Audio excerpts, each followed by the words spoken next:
വിശദമായ വാർത്തകളിലേക്ക് എത്തുകയാണ്. ലബനാനിൽ 10 ദിവസത്തെ വെടിനിർത്തൽ പ്രഖ്യാപിച്ച് US പ്രസിഡന്റ് ഡൊണാൾഡ് ട്രംപ്. രാത്രി പ്രാദേശിക സമയം 10 മുതൽ 10 ദിവസത്തേക്കാണ് വെടിനിർത്തൽ പ്രഖ്യാപനം. ഇതോടെ ഇറാനും അമേരിക്കയും തമ്മിൽ രണ്ടാം ഘട്ട വെടിനിർത്തൽ ചർച്ചയ്ക്കുള്ള വഴിയൊരുങ്ങുകയാണ്. എന്നാൽ ട്രംപിന്റെ പ്രഖ്യാപനത്തോട് ഇസ്രായേലിന് എതിർപ്പുള്ളതായി വിവിധ മാധ്യമങ്ങൾ റിപ്പോർട്ട് ചെയ്തു. സമഗ്ര വെടിനിർത്തൽ വേണമെന്നും ഇസ്രായേലുമായി നേരിട്ടുള്ള ചർച്ച ഉപേക്ഷിക്കണം എന്നുമാണ് ഹിസ്ബുള്ളയുടെ നിലപാട്. അതിനിടെ കരാറിൽ എത്തിയില്ലെങ്കിൽ ആക്രമണം പുനരാരംഭിക്കുമെന്ന് അമേരിക്ക ഇറാന് മുന്നറിയിപ്പ് നൽകി. ഇറാൻ പരമോന്നത നേതാവ് മുജ്തബ ഖാംനെയി മരിച്ചിട്ടില്ലെന്നും അമേരിക്ക സ്ഥിരീകരിച്ചു. ആക്രമണത്തിൽ പരിക്കേറ്റെങ്കിലും ജീവനോടെയുണ്ട് എന്നാണ് പ്രതിരോധ സെക്രട്ടറി പറയുന്നത്. മുജ്തബ ഖാംനെയി മരിച്ചെന്ന അഭ്യൂഹങ്ങൾക്കിടെയാണ് പ്രതികരണം. ഇറാൻ ആയുധങ്ങൾ കൈമാറില്ല എന്ന് ചൈന ഉറപ്പു നൽകിയെന്നും ഇറാനെതിരായ നാവിക ഉപരോധം തുടരുമെന്നും ഇപ്പോൾ US അറിയിക്കുകയാണ്. MCA നാസർ ചേരുകയാണ് വിവരങ്ങളുമായി. MCA, ഇതിൽ ഏറ്റവും പ്രധാനപ്പെട്ട ഒരു കാര്യം, ശുഭകരമായിട്ടുള്ള ഒരു കാര്യം എന്ന് പറയുന്നത് ലബനാനെതിരെയുള്ള വെടിനിർത്തൽ പ്രഖ്യാപനം തന്നെയാണ്. അപ്പോഴും ആ വെടിനിർത്തൽ പ്രഖ്യാപനം നടത്തിയിരിക്കുന്നത് ഡൊണാൾഡ് ട്രംപ് ആണ് എന്നുകൂടി നമ്മൾ ഓർക്കണം. ഇസ്രായേലിനോട് ട്രംപ് അങ്ങനെ പറഞ്ഞു, ഇനി വേണ്ട എന്ന് ട്രംപ് നേരിട്ട് പറഞ്ഞിട്ടുണ്ടാകുമെന്നാണ് നമ്മൾ പ്രതീക്ഷിക്കേണ്ടത്. പക്ഷേ അപ്പോഴും ഇസ്രായേലിന് ആ കാര്യത്തിൽ എതിർപ്പുണ്ട് എന്നുള്ള റിപ്പോർട്ടുകൾ കൂടി വരികയാണ്. ഇസ്രായേലിനെ സംബന്ധിച്ചിടത്തോളം പശ്ചിമേഷ്യയിൽ ആകെ നടക്കുന്ന സംഘർഷങ്ങൾ അത് കുറഞ്ഞു വരാൻ ആഗ്രഹം ഒട്ടും പ്രകടിപ്പിക്കാത്ത ഒരു രാജ്യമാണ് ഇസ്രായേൽ എന്ന് നമുക്കറിയാം. എന്താണ് ട്രംപിന്റെ പുതിയ പ്രഖ്യാപനം വന്നിരിക്കുന്നത്? അതോടൊപ്പം തന്നെ രണ്ടാം ഘട്ട ചർച്ചയ്ക്കുള്ള സാധ്യതകൾ അത് എത്രത്തോളം നമ്മൾ പ്രതീക്ഷയോടെ കാണണം? MCA മഹേഷ്, ഇതിൽ ഏറ്റവും പ്രധാനപ്പെട്ടത് ഇറാൻ നേരത്തെ മുതൽ മുന്നോട്ട് വെച്ച ഒരു പ്രധാനപ്പെട്ട ആവശ്യമായിരുന്നു. ഇറാനും അമേരിക്കയും തമ്മിലുള്ള ഒരു വെടിനിർത്തൽ അതിന്റെ പൂർണ്ണാർത്ഥത്തിൽ നടപ്പാകണമെങ്കിൽ അത് ലബനാനിലേക്ക് കൂടി വ്യാപിക്കേണ്ടതുണ്ട്. അങ്ങനെയല്ലാത്ത ഒരു വെടിനിർത്തൽ ഒരു നിലയ്ക്കും സുസ്ഥിരമായ സ്വഭാവത്തിൽ മുന്നോട്ട് പോവുകയില്ല എന്നൊരു നിലപാടായിരുന്നു ഇറാൻ നേതൃത്വം മധ്യസ്ഥ രാജ്യങ്ങളെ അറിയിച്ചത്. ഇന്നലെ രാത്രി പാക് സൈനിക മേധാവി ആസിം മുനീർ തെഹ്റാനിലെത്തി ചർച്ച നടത്തുന്ന ഘട്ടത്തിലും ഇറാൻ തങ്ങളുടെ ആവശ്യം മുന്നോട്ട് വെച്ചു. അത് അംഗീകരിക്കുകയാണെങ്കിൽ മാത്രമേ തുടർ ചർച്ചകൾ സംബന്ധിച്ച് പ്രസക്തിയുള്ളൂ എന്നൊരു നിലപാടും ഇറാൻ, ആ കടുത്ത നിലപാട് അതേ സ്വഭാവത്തിൽ തന്നെ പാകിസ്ഥാൻ അമേരിക്കൻ നേതൃത്വത്തെ അറിയിച്ചു. അതിന്റെ ഭാഗമായിട്ടാണ് ഇന്നിപ്പം ലബനാൻ പ്രധാനമന്ത്രിയും അതോടൊപ്പം തന്നെ ഇസ്രായേൽ പ്രധാനമന്ത്രി ഉൾപ്പെടെയുള്ളവരുമായിട്ട് ട്രംപ് ടെലിഫോണിൽ സംസാരിച്ചു. സാധാരണഗതിയിൽ ഇസ്രായേലിനെ സംബന്ധിച്ചിടത്തോളം അതിന്റെ സുരക്ഷാ മന്ത്രിസഭ യോഗം ചേർന്നിട്ടാണ് ഒരു തീരുമാനം കൈക്കൊള്ളേണ്ടത്. പക്ഷേ ആ യോഗത്തിന് പോലും കാത്തു നിൽക്കാതെ ഏകപക്ഷീയമായിട്ടാണ് ട്രംപ് ഇത്തരമൊരു പ്രഖ്യാപനം വെടിനിർത്തൽ 10 ദിവസത്തേക്കാണെങ്കിൽ പോലും നടത്തിയത്. അത് സ്വാഭാവികമായിട്ടും ഇസ്രായേൽ സൈനിക രാഷ്ട്രീയ നേതൃത്വത്തെ വലിയ തോതിൽ ഞെട്ടിച്ചു എന്നാണ് ഇസ്രായേൽ മാധ്യമങ്ങൾ തന്നെ ഔദ്യോഗികമായിട്ട് ഇപ്പോൾ റിപ്പോർട്ട് ചെയ്യുന്നത്. പക്ഷേ ഇത് അംഗീകരിക്കുകയല്ലാതെ ഇസ്രായേലിനെ സംബന്ധിച്ചിടത്തോളം മറ്റു മാർഗമില്ല.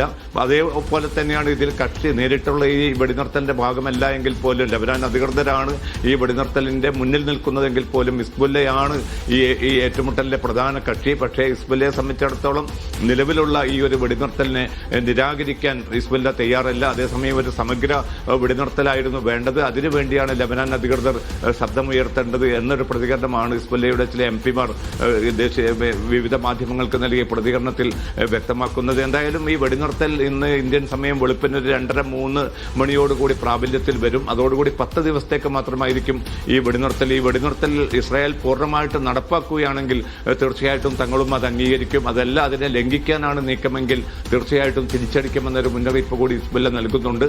അതോടൊപ്പം തന്നെ സൈന്യം ദക്ഷിണ ലബനാനിൽ നിന്ന് പിന്മാറണമെന്ന ഒരാവശ്യം കൂടി ഇപ്പോൾ ഏറ്റവും അവസാനമായിട്ട് ഹിസ്ബുള്ള മുന്നോട്ട് വെച്ചതായിട്ടുള്ള റിപ്പോർട്ടുകളുണ്ട്.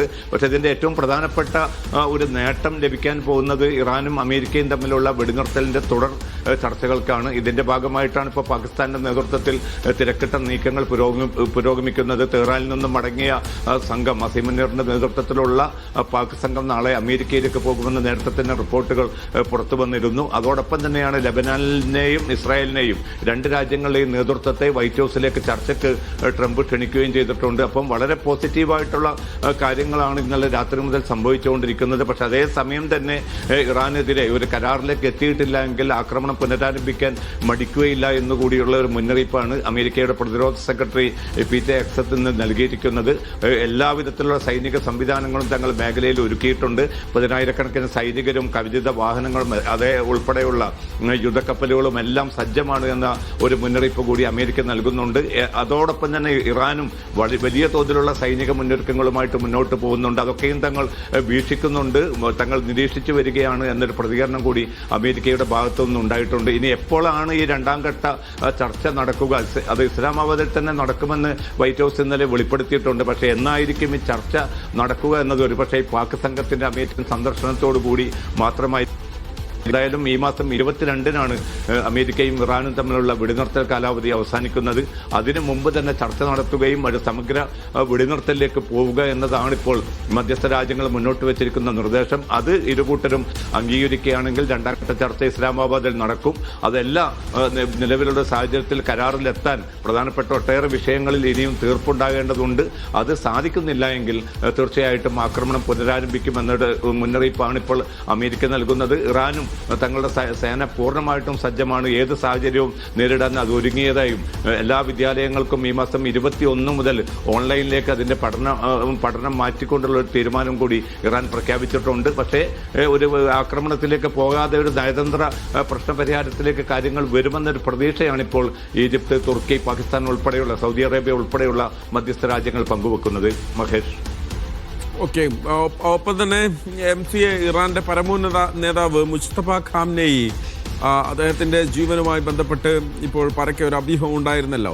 അപ്പോൾ അമേരിക്ക തന്നെ അത് സ്ഥിരീകരിച്ചു പറയുന്നു, അദ്ദേഹത്തിന്റെ ജീവനൊന്നും പറ്റിയിട്ടില്ല, അദ്ദേഹം മരിച്ചു എന്ന തരത്തിലുള്ള വാർത്തകളുണ്ടെന്ന്. പക്ഷെ അത് സ്ഥിരീകരിച്ചിട്ടില്ല എന്ന് പറയുന്നു. അദ്ദേഹത്തിന് പരിക്കേറ്റു എന്നുള്ള സൂചനകളുണ്ട് എന്നാണ് അതിൽ പറയുന്നത്. എന്താണ് അത് സംബന്ധിച്ചുള്ള എന്തെങ്കിലും വിവരങ്ങൾ ഇതിനോടകം തന്നെ ഏതെങ്കിലും മാധ്യമങ്ങൾ റിപ്പോർട്ട് ചെയ്തിട്ടുണ്ടോ? മഹേഷ്, ഇത് ആദ്യമായിട്ടാണ് ഇപ്പോൾ അമേരിക്ക അദ്ദേഹം ജീവനോടെ ഉണ്ട് എന്ന് സ്ഥിരീകരിക്കുന്നത്. കാരണം നേരത്തെയൊക്കെ പറയുന്നത് അദ്ദേഹം വലിയ ഗുരുതരമായ പരിക്ക് പറ്റിയിട്ടുണ്ടായിരുന്നു, ഒരുപക്ഷെ അദ്ദേഹം കൊല്ലപ്പെട്ടിരിക്കാമെന്ന ഒരു പ്രതികരണമായിരുന്നു പെന്റഗണും അതോടൊപ്പം തന്നെ ഇസ്രായേൽ സൈനിക നേതൃത്വവും നൽകിക്കൊണ്ടിരുന്നത്. പക്ഷേ ഇന്ന് ഇതാദ്യമായിട്ടാണ് പ്രതിരോധ സെക്രട്ടറി പീറ്റർ ഹെഗ്സെത്ത് തന്നെ ഇത് സ്ഥിരീകരിക്കുന്നത്. അദ്ദേഹത്തിന് പരിക്ക് പറ്റി എന്നത് വസ്തുതയാണ്, പക്ഷേ അദ്ദേഹം ജീവനോടെ തന്നെ ഉണ്ട് എന്നൊരു പ്രതികരണമാണ് അദ്ദേഹം നടത്തിയിരിക്കുന്നത്. നമുക്കറിയാൻ സാധിക്കും, ഫെബ്രുവരി 28-ന് നടന്ന ആദ്യ ദിവസത്തെ ആക്രമണത്തിലാണ് ഈ മുസ്തഫ ഖാംനെയുടെ പിതാവ് കൂടിയായിട്ടുള്ള ഇറാന്റെ പരമോന്നത ആത്മീയ നേതാവായിരുന്ന ആയത്തുല്ല അലി ഖാംനെയെ ഇസ്രായേലിലും അത് അമേരിക്കയും ചേർന്ന് വധിക്കുന്നത്. തുടർന്നാണ് മുസ്തഫ ഖാംനെയെ പുതിയ പരമോന്നത നേതാവായിട്ട് ഇറാൻ നേതൃത്വം തെരഞ്ഞെടുക്കുന്നത്. അധികം വൈകാതെ തന്നെ അദ്ദേഹത്തിന് നേരെ ആക്രമണം നടന്നതായിട്ടുള്ള റിപ്പോർട്ടുകൾ ഉണ്ടായിരുന്നു. പക്ഷേ ഈ ആക്രമണം നടന്നതായിട്ടോ അദ്ദേഹത്തിന് പരിക്കേറ്റതായിട്ടോ ഇതുവരെയും ഇറാൻ നേതൃത്വം സ്ഥിരീകരിച്ചിട്ടില്ല. അദ്ദേഹം വളരെ സുഖമായിരിക്കുന്നു. അദ്ദേഹം സ്ഥിതിഗതികളെല്ലാം ദൈനംദിന സ്വഭാവത്തിൽ തന്നെ യുദ്ധകാര്യങ്ങളും മറ്റും വിലയിരുത്തുന്നു എന്ന പ്രതികരണങ്ങളാണ് ഇറാന്റെ ഭാഗത്തു നിന്നും ഇതുവരെ വന്നുകൊണ്ടിരുന്നത്. എന്തായാലും അമേരിക്ക ഇന്നിപ്പോൾ സ്ഥിരീകരിച്ചിരിക്കുന്നു, അദ്ദേഹത്തിന് പരിക്ക് പറ്റിയിട്ടേ ഉള്ളൂ, അദ്ദേഹം ജീവനോടെ തന്നെ ഉണ്ട് എന്ന് ഇതാദ്യമായിട്ട് അമേരിക്ക ഔദ്യോഗികമായി തന്നെ സ്ഥിരീകരിച്ചിരിക്കുകയാണ്. മഹേഷ്. ഓക്കെ, അതിനിടയിൽ ട്രംപിന്റെ ഭാഗത്തുനിന്ന് ഒരു പ്രതികരണം കൂടി വരുന്നുണ്ടല്ലോ. ഞാൻ ഇടപെട്ട് 10 യുദ്ധങ്ങളാണ് ഇല്ലാതാക്കിയത് എന്നുള്ള ഒരു പ്രസ്താവന കൂടി വരുന്നുണ്ടല്ലോ. അപ്പോൾ പശ്ചിമേഷ്യ ഉൾപ്പെടെ പല മേഖലകളിലും യുദ്ധത്തിന് തിരികൊളുത്തിയിട്ടുള്ളത് അമേരിക്ക തന്നെയാണ്. അതിനപ്പുറത്തേക്ക് അമേരിക്ക ട്രംപ് ഇടപെട്ട് നിർത്തിയ യുദ്ധങ്ങൾ ഏതൊക്കെയാണ് എന്നാണ് MC അദ്ദേഹം പറയുന്നത്. പല ഘട്ടങ്ങളിലും മഹേഷ്, ഇത് നേരത്തെ അദ്ദേഹം തന്റെ ഒരു അവകാശവാദമായിട്ട് 8 മാസത്തിനുള്ളിൽ 8 യുദ്ധങ്ങൾ നിർത്തി, അതോടൊപ്പം തന്നെ 10 മാസത്തിനുള്ളിൽ 10 യുദ്ധങ്ങൾ താൻ നിർത്തിയെന്ന് നിരന്തരമായിട്ട് അദ്ദേഹം പറഞ്ഞുകൊണ്ടിരിക്കുന്നു. അതോടൊപ്പം തന്നെ പാകിസ്ഥാനും ഇന്ത്യയും തമ്മിൽ 2 ആണവ ശക്തികൾ തമ്മിലുള്ള ആ യുദ്ധം നിർത്തുന്നതിൽ താൻ നിർണായകമായിട്ടുള്ള പങ്കുവഹിച്ചു, അതല്ലായിരുന്നെങ്കിൽ ലക്ഷക്കണക്കിന് മനുഷ്യർ കൊല്ലപ്പെടുമായിരുന്നു എന്ന് പ്രതികരണവും അത്തരം അവകാശവാദങ്ങളും നിരന്തരമായിട്ട് ട്രംപ് ഉന്നയിച്ചുകൊണ്ടിരിക്കുന്നു. ഇന്ത്യ ഇക്കാര്യത്തിൽ ശക്തമായിട്ടുള്ള വിയോജിപ്പുകൾ രേഖപ്പെടുത്തുകയും അത്തരം അവകാശവാദങ്ങൾ വസ്തുതാപരമല്ല എന്ന് ഇന്ത്യൻ നേതൃത്വമൊക്കെ അറിയിക്കുകയും ചെയ്തു. പക്ഷെ പാക് നേതൃത്വം തിരിച്ചായിരുന്നു. ഈ ട്രംപ് നടത്തിയ ഇടപെടലിലൂടെയാണ് ഇന്ത്യ പാക് പിന്നെ ആ ഒരു യുദ്ധം വളരെ പെടുന്നതിനെ അവസാനിക്കാനുള്ള സാഹചര്യം ഒരുങ്ങിയത് എന്ന അർത്ഥത്തിലുള്ള ഒരു വിശദീകരണം നൽകുകയും ട്രംപുമായിട്ട് കൂടുതൽ ചേർന്ന് നിൽക്കുന്ന ഒരു സമീപനമായിരുന്നു പാക് നേതൃത്വം, രാഷ്ട്രീയ സൈനിക നേതൃത്വം ഒരുപോലെ തന്നെ സ്വീകരിച്ചിരുന്നത്. അതുകൊണ്ട് തന്നെ പാക് സൈനിക മേധാവി അസീം മുനീറുമായിട്ട് വലിയ ഒരു ബന്ധമാണ് ഇപ്പോൾ ട്രംപ് രൂപപ്പെടുത്തിയിരിക്കുന്നത്. ഇപ്പോൾ ഈ ചർച്ചകൾക്ക് പോലും ആ സൈനിക യൂണിഫോമിലാണ് പാക് സൈനിക മേധാവി ഇപ്പോൾ ഇന്നലെ തെഹ്റാനിലെത്തുകയും മണിക്കൂറുകൾ രാഷ്ട്രീയ നേതൃത്വവുമായിട്ട് അദ്ദേഹം ചർച്ച നടത്തുന്നതൊക്കെയും ഇനി അദ്ദേഹം നേരെ പോകുന്നത് വാഷിംഗ്ടണിലേക്കാണ്. അപ്പോൾ യാസിം മുനീറിനെ മുന്നിൽ നിർത്തിക്കൊണ്ട് ഈ തന്റെ ചിലതായിട്ടുള്ള ഈ മേഖലയിലെ താല്പര്യങ്ങൾ നടപ്പാക്കാൻ പറ്റുമോ എന്നൊരു നീക്കം കൂടിയാണ് ട്രംപ് ഇപ്പോൾ ഏർപ്പെട്ടിരിക്കുന്നത് എന്ന വ്യാപകമായിട്ടുള്ള ഒരു വിലയിരുത്തൽ കൂടി പുറത്തു വരുന്നുണ്ട്. എന്തായാലും ഈ പിന്നെ നീക്കങ്ങൾ അതൊരു ശുഭകരമായിട്ടുള്ള അവസ്ഥയിലേക്ക് തന്നെ എത്തിച്ചേരും. ഈ മാസം 22-നോടുകൂടി ഒന്നുകിൽ 2 ആഴ്ച കാലത്തേക്ക് നിലവിലുള്ള ഇറാൻ അമേരിക്ക വെടിനിർത്തൽ നീട്ടും, അതല്ല എങ്കിൽ 2ാം ഘട്ട വെടിനിർത്തൽ ചർച്ച അതിന് മുമ്പ് തന്നെ പൂർത്തീകരിച്ച് പരമാവധി കാര്യങ്ങളിൽ യോജിപ്പെത്താൻ പറ്റുമോ എന്ന തിരക്കിട്ട നീക്കങ്ങളിലാണ്. ഇപ്പോൾ സൗദി അറേബ്യയും സജീവമായിട്ട് ഈ നീക്കങ്ങളിൽ രംഗത്ത് വരികയും ഈ പ്രതിസന്ധി പരിഹരിക്കാനുള്ള തിരക്കിട്ട നടപടികളുമായിട്ട് മുന്നോട്ട് പോവുകയും ചെയ്യുന്നുണ്ട്. ഇപ്പോൾ യുറേനിയം സമ്പുഷ്ടീകരണത്തിന്റെ കാര്യത്തിലും മറ്റുമാണ് ഇപ്പോൾ പോലും അഭിപ്രായ ഭിന്നത നിലനിൽക്കുന്നത്. 20 വർഷത്തേക്കെങ്കിലും മൊറട്ടോറിയം പ്രഖ്യാപിക്കണമെന്നാണ് അമേരിക്ക നിർദ്ദേശിച്ചത്. പക്ഷേ 5 മുതൽ 10 വർഷം വരെ തൽക്കാലം അത് മരവിപ്പിച്ച് നിർത്താൻ ഇറാൻ സന്നദ്ധത അറിയിച്ചതായിട്ട് റിപ്പോർട്ടുകൾ പുറത്തു വരുന്നുണ്ട്. അതോടൊപ്പം തന്നെ ബാലിസ്റ്റിക് മിസൈൽ പദ്ധതി, പിന്നെ ഹോർമുസ് കടലിടുക്കിന് മേലുള്ള തങ്ങളുടെ സമ്പൂർണ്ണ അധികാരം ഉൾപ്പെടെയുള്ള വിഷയങ്ങളിലും വലിയ വിയോജിപ്പുകൾ നിലനിൽക്കുന്നുണ്ട്. പക്ഷേ ഈ ലബനാനിലെ ഈ വെടിനിർത്തൽ പ്രഖ്യാപനം നിലവിൽ വന്നതോടുകൂടി ഇറാൻ മുന്നോട്ട് വെച്ച തങ്ങളുടെ പ്രധാനപ്പെട്ട ഒരു ആവശ്യം നിറവേറ്റിയ ഒരു സാഹചര്യത്തിൽ 2ാം ഘട്ട വെടിനിർത്തൽ ചർച്ച കുറെ കൂടി എളുപ്പത്തിൽ തന്നെ അതിന്റെ തീയതിയും സമയവും നിശ്ചയിക്കപ്പെടും. ഇപ്പോൾ ട്രംപ് ആണല്ലോ ഈ പ്രഖ്യാപനം നടത്തിയിരിക്കുന്നത്. ലബനാനിൽ അവിടെ വെടിനിർത്തൽ ഉണ്ടാകുന്നു എന്നുള്ള കാര്യം ഡൊണാൾഡ് ട്രംപ് ആണല്ലോ പ്രഖ്യാപിക്കുന്നത്. ഇസ്രായേലിന്റെ എതിർപ്പ് എത്രത്തോളം ഉണ്ട് എന്നാണ് നമുക്ക് മനസ്സിലാക്കേണ്ട കാര്യത്തിൽ ഏതെങ്കിലും തരത്തിൽ അത് സംബന്ധിച്ചുള്ള മാധ്യമ റിപ്പോർട്ടുകൾ ഇതിനോടകം തന്നെ വന്നിട്ടുണ്ടോ MCA? മഹേഷ്, ഔദ്യോഗികമായിട്ട് ഇസ്രായേലിന്റെ ഭാഗത്തുനിന്ന് ഒരു പ്രതികരണം വരാൻ വേണ്ടി കാത്തിരിക്കുകയാണ്. ഇസ്രായേൽ പ്രധാനമന്ത്രി നെതന്യാഹു അല്ലെങ്കിൽ സൈനിക മേധാവി ഔദ്യോഗികമായിട്ടൊരു പ്രതികരണം നടത്തിയിട്ടില്ല. കാരണം ഇന്ന് 2 തവണ ട്രംപ് നെതന്യാഹുവിനെ ടെലിഫോണിൽ സംസാരിച്ചിട്ടുണ്ട്. ഏറ്റവും ഒടുവിൽ വളരെ ശക്തമായിട്ടുള്ള മുന്നറിയിപ്പ് തന്നെ നൽകിയതിന്റെ അടിസ്ഥാനത്തിലാണ് ട്രംപ് ഏകപക്ഷീയമായി തന്നെ ഈ പ്രഖ്യാപനം നടത്തിയത്. അത് സാധാരണഗതിയിൽ ഇസ്രായേലിനെ ഞെട്ടിച്ചിരിക്കുന്നത് അതിന്റെ സുരക്ഷാ സമിതി യോഗം ചേരാനുള്ള ഒരു സാവകാശം കൊടുക്കുകയും അങ്ങനെ സുരക്ഷാ സമിതി ട്രംപ് മുന്നോട്ട് വെച്ചിരിക്കുന്ന ഈ വെടിനിർത്തൽ നിർദ്ദേശം അംഗീകരിക്കുന്ന ഒരു സാങ്കേതികമായിട്ടുള്ള നടപടിക്രമങ്ങൾക്ക് ശേഷമായിരുന്നു ഈ ഒരു പ്രഖ്യാപനം വരേണ്ടത് എന്നൊരു തോന്നൽ ഇസ്രായേൽ രാഷ്ട്രീയ സൈനിക നേതൃത്വത്തിനുണ്ട് എന്നാണ് ഇസ്രായേൽ മാധ്യമങ്ങൾ വ്യക്തമാക്കുന്നത്. പക്ഷേ ട്രംപ് അതിനൊക്കെ മറികടന്നുകൊണ്ട് സ്വന്തം നിലക്ക് തന്നെ ഈ പ്രഖ്യാപനം നടത്തി. അതോടൊപ്പം തന്നെ ഇസ്രായേൽ പ്രധാനമന്ത്രി നെതന്യാഹുവിനെയും അതോടൊപ്പം തന്നെ ലബനാൻ പ്രധാനമന്ത്രിയെയും നേരിട്ട് വൈറ്റ് ഹൌസിലേക്ക് ചർച്ചയ്ക്ക് ക്ഷണിക്കുകയും ചെയ്തത്. ഇതൊന്നും ഒരു കൂടിയാലോചനയുടെ അടിസ്ഥാനത്തിലല്ല എന്ന ഒരു വ്യാപകമായിട്ടുള്ള വിമർശനം ഇസ്രായേലിലെ രാഷ്ട്രീയ സൈനിക നേതൃത്വത്തിന് ഒരുപോലെ ഉള്ളതായിട്ടാണ് ഇപ്പോൾ ഇസ്രായേൽ മാധ്യമങ്ങൾ തന്നെ റിപ്പോർട്ട് ചെയ്യുന്നത്. മഹേഷ്, MCA നാസറാണ് വിശദമായ വിവരങ്ങൾ നൽകിയത്. അതോടൊപ്പം തന്നെ പറഞ്ഞു നിർത്തട്ടെ, ഹോർമുസ് കടലിടുക്ക് വഴി 27 കപ്പലുകൾ കൂടി കടന്നുപോയിട്ടുണ്ട് എന്നുള്ളതാണ്. അമേരിക്കയുടെ നാവിക ഉപരോധം നിലനിൽക്കുന്ന സമയത്ത് തന്നെ 27 ഇറാനിൽ വന്നു പോകുന്ന 27 കപ്പലുകൾ ഹോർമുസിൽ അമേരിക്കയുടെ ഉപരോധം വകവയ്ക്കാതെ കടന്നുപോയിട്ടുണ്ട്. അതിൽ 14 കപ്പലുകൾ അമേരിക്ക നേരത്തെ തന്നെ കരിമ്പട്ടികയിൽപ്പെടുത്തിയ കപ്പലുകളാണ് എന്നുകൂടി ഓർക്കണം. അപ്പോൾ ഹോർമുസ് കടലിടുക്കിൽ അമേരിക്കയുടെ നാവിക ഉപരോധം അമ്പയെ പാളിപ്പോയി എന്നുകൂടി നമുക്കതിനെ കാണേണ്ടി വരും. എന്തായാലും വലിയ പ്രതീക്ഷ നൽകുന്ന ഒരു കാര്യം എന്ന് പറയുന്നത് ലബനാനിൽ വെടിനിർത്താനുള്ള തീരുമാനമാണ്. ഒരു പക്ഷേ നെതന്യാഹുവിന് മുകളിൽ ചെന്ന് ഡൊണാൾഡ് ട്രംപ് ആ പ്രഖ്യാപനം നടത്തുകയാണ്. എന്തായാലും അതിൻ്റെ ഫലം എന്ന് പറയുന്നത് നമ്മൾ കാത്തിരിക്കുന്നത്, പ്രതീക്ഷയോടെ കാത്തിരിക്കുന്നത്, അത് പശ്ചിമേഷ്യയിൽ ആകെ പടർന്നു പിടിച്ച ആ സംഘർഷം അത് കുറയ്ക്കാൻ സാധിക്കുന്ന തരത്തിൽ ഇറാൻ അമേരിക്ക 2ാം ഘട്ട ചർച്ചയ്ക്കുള്ള വാതിലുകൾ തുറക്കുന്നതാണ്. എന്തായാലും മധ്യസ്ഥ രാജ്യങ്ങൾ വളരെ ശ്രമകരമായി തന്നെ അതിൻ്റെ കാര്യങ്ങളിലേക്ക് കടക്കുന്നുണ്ട്. 1-2 ദിവസത്തിനകം തന്നെ അത് സംബന്ധിച്ചുള്ള ഒരു തീരുമാനം ഉണ്ടാകും എന്ന് തന്നെയാണ് നമ്മൾ പ്രതീക്ഷിക്കുന്നത്. പശ്ചിമേഷ്യയിൽ സമാധാനത്തിനുള്ള നയതന്ത്ര നീക്കങ്ങൾ സജീവമാക്കുകയാണ് ഖത്തർ അമീർ അതിന് മുന്നിട്ടിറങ്ങുന്നു. പാകിസ്ഥാൻ പ്രധാനമന്ത്രി ഷഹബാസ് ഷെരീഫ്, ഒമാൻ സുൽത്താൻ ഖൈതം ബിൻ താരിഖ് എന്നിവരുമായി അദ്ദേഹം നേരിട്ട് ചർച്ച നടത്തി. US പ്രസിഡന്റ് ഡൊണാൾഡ് ട്രംപുമായി ഫോൺ വഴിയും അമീർ സംസാരിച്ചിരിക്കുന്നു. മേഖലയിലെ സമാധാനവും ഊർജ്ജ മേഖലയിലെ സുരക്ഷയും രാഷ്ട്ര നേതാക്കൾ ചർച്ച ചെയ്തിരിക്കുന്നു എന്നുള്ളതാണ് ഏറ്റവും പുതിയ വിവരം. അബ്ബാസ് മുഹമ്മദ് ചേരുകയാണ് വിവരങ്ങളുമായി. അബ്ബാസ്, മേഖലയിലെ സംഘർഷങ്ങൾക്കാകെ അറുതി വരുത്തുക എന്നുള്ള ഏറ്റവും സമാധാനപരമായിട്ടുള്ള ഒരു കാര്യത്തിന് വേണ്ടിയുള്ള ഒരു ശ്രമങ്ങൾ, അതിന് വീണ്ടും ഖത്തർ മുന്നിട്ടിറങ്ങുന്നു എന്നുള്ളത് അങ്ങേയറ്റം സന്തോഷം നൽകുന്ന ഒരു കാര്യമാണ്. ഇപ്പോൾ പാകിസ്ഥാനുമായും ഒമാനുമായും ഒരുപക്ഷെ അമേരിക്കൻ പ്രസിഡന്റുമായും വരെ നേരിട്ട് ഖത്തർ അമീർ സംസാരിക്കുന്നു എന്നുള്ളത് വളരെ പോസിറ്റീവായിട്ടുള്ള ഒരു സ്റ്റെപ്പായി നമുക്കതിനെ കാണാം. ഏത് തരത്തിലുള്ളൊരു സമാധാനം കാക്ഷിക്കാൻ നമുക്ക് സാധിക്കും ഈ ശ്രമങ്ങൾക്കൊടുവിൽ? അബ്ബാസ്,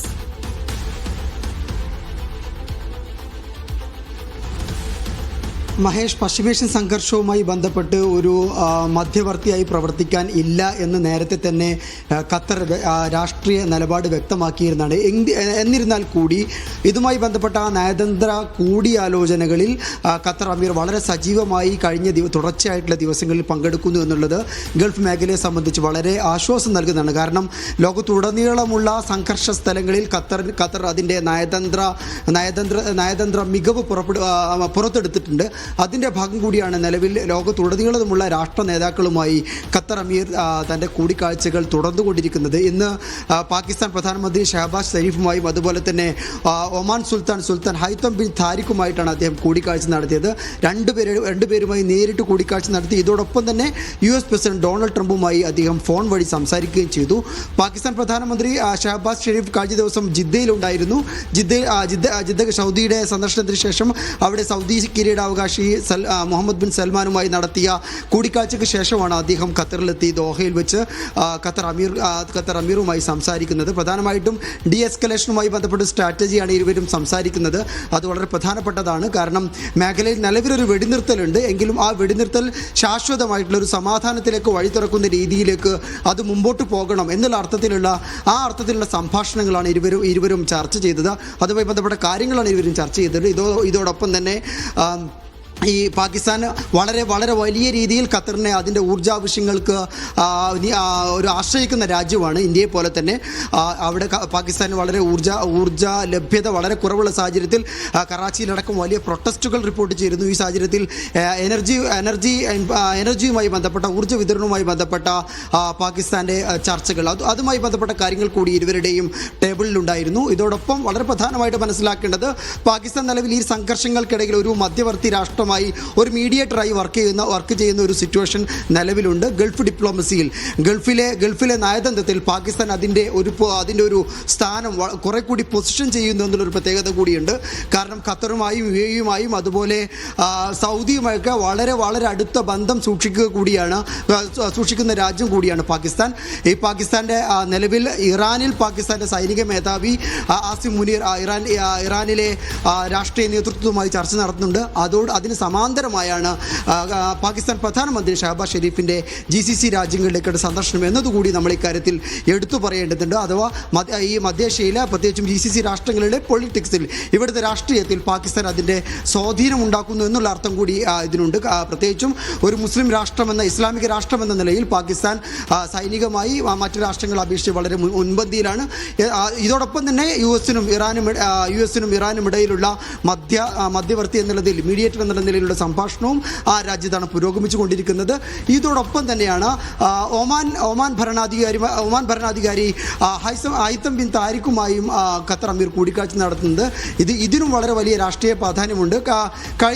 കഴിഞ്ഞ മാസം അവസാനത്തിൽ GCCയിലെ രാഷ്ട്രങ്ങൾ അഥവാ UAEയിലും അതുപോലെ സൗദി അറേബ്യയിലും അവിടുത്തെ രാഷ്ട്ര നേതാക്കളുമായി ഖത്തർ അമീർ കൂടിക്കാഴ്ച നടത്തിയിരുന്നു. സൗദി കിരീടാവകാശി മുഹമ്മദ് ബിൻ സൽമാനുമായി അതോടൊപ്പം തന്നെ UAE പ്രസിഡന്റുമായി അദ്ദേഹം നടത്തിയ കൂടിക്കാഴ്ചയിലും എസ്കലേഷനുമായി ബന്ധപ്പെട്ട കാര്യങ്ങളാണ് ചർച്ച ചെയ്തിരുന്നത്. എന്നാൽ ആ സമയത്ത് ഒമാനിൽ പോയിരുന്നില്ല. ഒമാനിൽ കഴിഞ്ഞ ദിവസം അദ്ദേഹവുമായിട്ട് ഫോണിൽ സംസാരിച്ചിരുന്നു. അതിനുശേഷമാണ് ഇന്ന് ഒമാനിൽ പോയിട്ട് ഒമാൻ സുൽത്താനുമായിട്ട് സംസാരിക്കുന്നത്.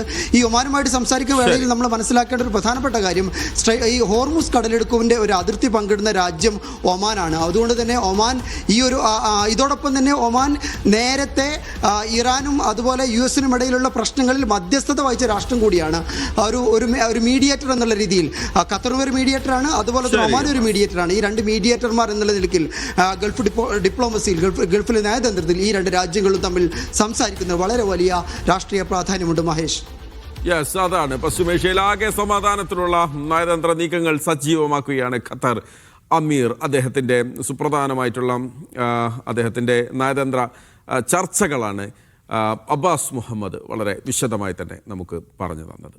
US-ന്റെ ഉപരോധം മറികടന്ന് ഇറാൻ കപ്പലുകൾ വീണ്ടും ഹോർമുസ് കടലിടുക്ക് കടന്നിരിക്കുന്നു. അൽ ജസീറ ഉൾപ്പെടെയുള്ള മാധ്യമങ്ങൾ വിവിധ ഷിപ്പിംഗ് കമ്പനികളുമായി ചേർന്ന് നടത്തിയ അന്വേഷണത്തിലാണ് കണ്ടെത്തൽ. 27 ക്രൂഡ് ഓയിൽ ചരക്ക് കപ്പലുകളാണ് ഉപരോധം മറികടന്ന് ഹോർമുസ് പിന്നിട്ടത്. ഇറാനെ ലക്ഷ്യം വെച്ച് തിങ്കളാഴ്ചയാണ് US ഹോർമുസ് ഉപരോധിക്കാൻ തുടങ്ങിയത്. ഇതിനുശേഷം ഹോർമുസ് കടലിടുക്ക് കടന്നുപോയത് 14 ഓയിൽ, ഗ്യാസ്, കെമിക്കൽ ടാങ്കറുകളാണ്. 13 കാർഗോ കണ്ടെയ്നർ ഷിപ്പുകളും 4 ബൾക്ക് കാർഗോ ഷിപ്പുകളും യുഎസിന്റെ ട്രാക്കറിൽ പെടാതെ ഹോർമൂസ് കടന്നു. ഇതിൽ 14 ഷിപ്പുകൾ യുഎസിന്റെ ഉപരോധം നിലവിൽ നേരിടുന്നവയാണ്. 7 കപ്പലുകൾ നേരിട്ട് ഇറാനിയൻ തുറമുഖങ്ങളിൽ നിന്നും പുറപ്പെട്ട ശേഷം ഹോർമൂസ് വഴി കടന്നുപോയി. ബാക്കിയുള്ളവയിൽ 7 കപ്പലുകൾ ചൈന ആസ്ഥാനമായുള്ള കമ്പനികളുടേതാണ്. 6 കപ്പലുകൾ ഇറാൻ കമ്പനികളുടേതും 4 കപ്പലുകൾ UAE കമ്പനികളുടേതുമാണ്. ഈ ഡാറ്റ US സെൻട്രൽ കമാൻഡിന്റെ അവകാശവാദങ്ങളുമായി പൊരുത്തപ്പെടുന്നതല്ല. അതായത് US സെൻട്രൽ കമാൻഡ് ഇന്നലെയും ഇന്നുമായി പറഞ്ഞത് ആദ്യ 48 മണിക്കൂറിനുള്ളിൽ ഒരു കപ്പലും US ഫോഴ്സുകളെ മറികടന്നില്ല എന്നാണ്. 72 മണിക്കൂറിനുള്ളിൽ 14 കപ്പലുകളെ തിരിച്ചുവിട്ടതായും അവർ അവകാശപ്പെട്ടിരുന്നു. എന്നാൽ യഥാർത്ഥ ഷിപ്പിംഗ് ഡാറ്റ ഇത് തെറ്റാണെന്ന് തെളിയിക്കുന്നു. യുഎസിന്റെ നയം പ്രകാരം ഇറാനിയൻ തുറമുഖങ്ങളിലേക്കോ പുറത്തേക്കോ പോകുന്ന കപ്പലുകൾ മാത്രമാണ് തടയേണ്ടത്. മറ്റ് രാജ്യങ്ങളിലേക്കുള്ള ട്രാൻസിറ്റ് കപ്പലുകൾക്ക് സ്വാതന്ത്ര്യം ഉണ്ടെന്നാണ് അവർ വ്യക്തമാക്കിയത്.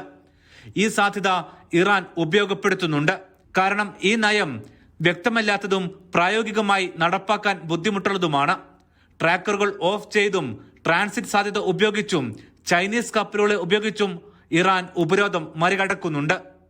ഇതോടെയാണ് ഇന്നിപ്പോൾ ലെബനോനിലെ വെടിനിർത്തൽ ഉൾപ്പെടെ ട്രംപ് പ്രഖ്യാപിക്കുന്നത്. ഇറാൻ ചർച്ചയ്ക്കുള്ള പ്രാഥമിക ഉപാധിയായി ലെബനോനിലെ വെടിനിർത്തൽ ഇറാൻ ആവശ്യപ്പെട്ടിരുന്നു. Aftab Rahman, media 1, Riyadh. ഇസ്രായേലിന്റെ 170 സൈനികർ ഒരു വർഷത്തിനിടെ കൊല്ലപ്പെട്ടതായി ഔദ്യോഗിക കണക്ക്. ഇതിനു പുറമെ പരിക്കേറ്റ് ചികിത്സയിലായിരുന്ന 54 സൈനികരും സുരക്ഷാ ഉദ്യോഗസ്ഥരും കൊല്ലപ്പെട്ടതായും പ്രതിരോധ മന്ത്രാലയത്തിന്റെ കണക്കുകൾ പറയുന്നു. ഫലസ്തീൻ, ലബനാൻ, ഇറാൻ എന്നിവിടങ്ങളിലെ ആക്രമണങ്ങൾക്കിടെയാണ് ഭൂരിഭാഗം പേരും കൊല്ലപ്പെട്ടത്. യുദ്ധത്തിൽ കൊല്ലപ്പെട്ടവരുടെ ഓർമ്മ ദിനത്തിന്റെ ഭാഗമായാണ് പുതിയ കണക്കുകൾ ഇസ്രായേലി പ്രതിരോധ മന്ത്രാലയം പുറത്തുവിട്ടത്. മെയ് 25-നാണ് ഇസ്രായേലിൽ കൊല്ലപ്പെടുന്ന സൈനികർക്കായുള്ള ഓർമ്മ ദിനം. ഇതിന്റെ ഭാഗമായുള്ള കണക്കുകൾ ഇപ്രകാരമാണ്. 11 മാസത്തിനിടെ 170 സൈനികരും അർദ്ധ സൈനികരും സുരക്ഷാ ജീവനക്കാരും കൊല്ലപ്പെട്ടു. ഇതിനു പുറമെ വിവിധ ആക്രമണങ്ങളിൽ പരിക്കേറ്റ് ചികിത്സയിലുള്ള 54 സൈനിക വിഭാഗങ്ങളിലുള്ളവരും മരണപ്പെട്ടു. സുരക്ഷാ കാരണങ്ങളാൽ കൊല്ലപ്പെടുന്ന കണക്ക് ഇസ്രായേൽ സൈന്യം മറച്ചുവെക്കാറാണ് പതിവ്. പിന്നീടാണ് ഇവ ഘട്ടം ഘട്ടമായി പുറത്തുവിടാറുള്ളത്. ഇസ്രായേലിന്റെ രൂപീകരണ കാലം മുതൽ ഇതുവരെ 25,644 പേർ കൊല്ലപ്പെട്ടെന്നാണ് ഔദ്യോഗിക കണക്ക്. ഇത് IDF സ്ഥിരീകരിച്ചതായി ഇസ്രായേലി മാധ്യമങ്ങളും റിപ്പോർട്ട് ചെയ്തു. ഇസ്രായേലിലെ 52 ശ്മശാനങ്ങളിലായാണ് കൊല്ലപ്പെട്ടവരെ അടക്കിയത്.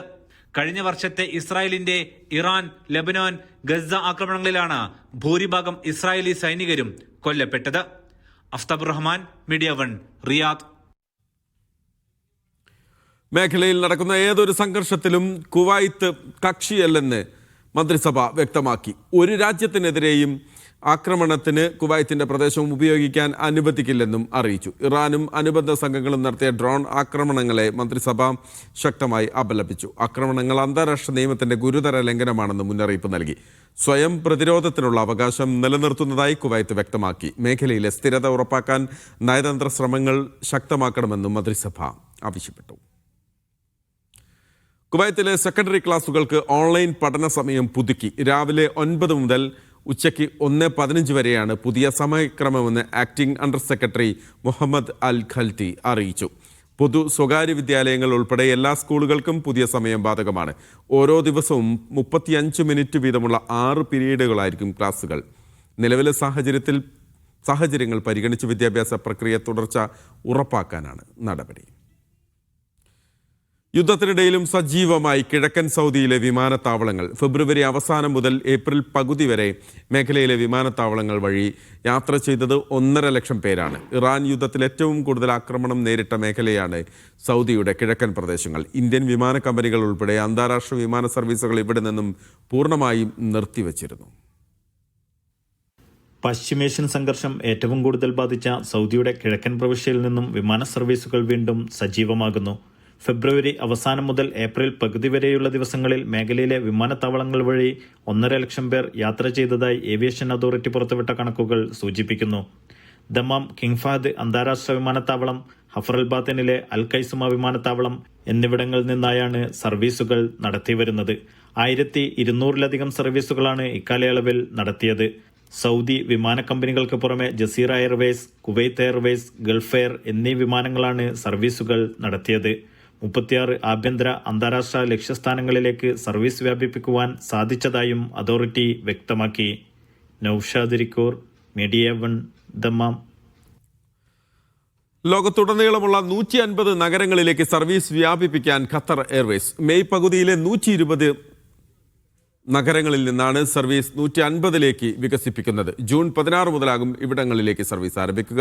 ഫെബ്രുവരി 28-നും സെപ്റ്റംബർ 15-നും ഇടയിൽ കൺഫേം യാത്രാ ടിക്കറ്റ് ഉള്ളവർക്ക് ഒക്ടോബർ 31 വരെ സൗജന്യമായി യാത്രാ തീയതി മാറ്റാമെന്ന് വിമാന കമ്പനി അറിയിച്ചു. യാത്ര തടസ്സപ്പെട്ടാൽ റീഫണ്ടിനും അർഹതയുണ്ടാകും. ഇതിന് 28 പ്രവൃത്തി ദിവസം വരെ എടുക്കാമെന്ന് അധികൃതർ അറിയിച്ചു.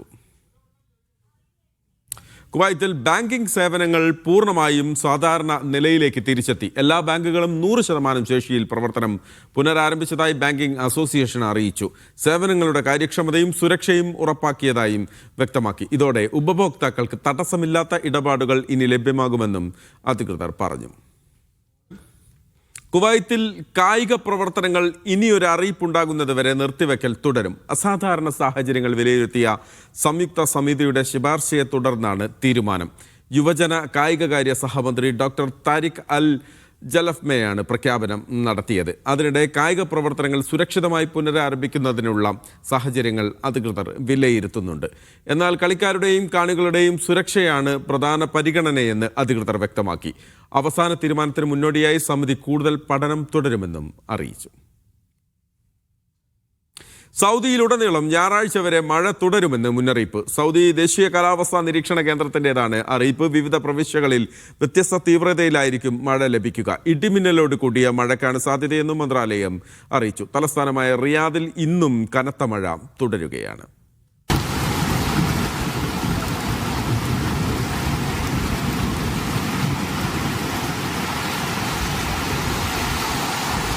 സൗദിയിലുടനീളം മഴ തുടരുമെന്നാണ് മുന്നറിയിപ്പ്. വിവിധ പ്രവിശ്യകളിൽ ഞായറാഴ്ച വരെ മഴ ലഭിക്കും. വ്യത്യസ്ത തീവ്രതയിലുള്ള മഴയായിരിക്കും ലഭിക്കുക. സൗദി ദേശീയ കാലാവസ്ഥാ നിരീക്ഷണ കേന്ദ്രത്തിൻ്റെതാണ് അറിയിപ്പ്.